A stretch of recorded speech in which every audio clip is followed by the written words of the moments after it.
Hello, আসসালামু আলাইকুম। কেমন আছেন সবাই? আমরা আজকে চলে যাচ্ছি পুকুরে গোসল করার জন্য। অনেক সুন্দর পুকুর, ঐতিহ্যবাহী।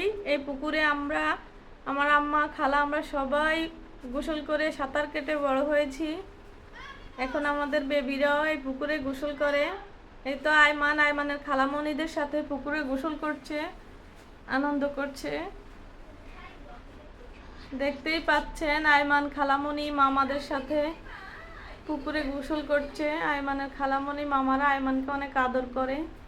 আয়মান গ্রামে এসে অনেক খুশি।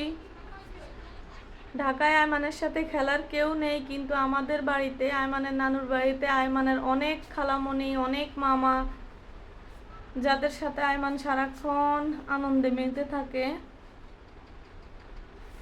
আমাদের এই পুকুরটা অনেক বড়, যুগ যুগ ধরে এই পুকুরের মাছগুলো অনেক বড় বড়, অনেক বড় বড় রুই কাতল মাছ ধরা হয়। বিশাল একটি পুকুর।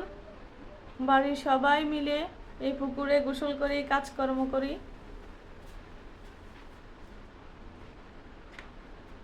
অনেক সুন্দর একটা পুকুর।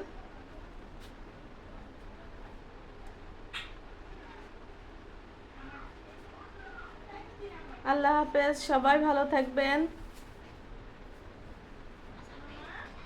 ভিডিওতে দেখানোর চেষ্টা করলাম পুকুরটা কত বড়, অনেক বড় একটা পুকুর।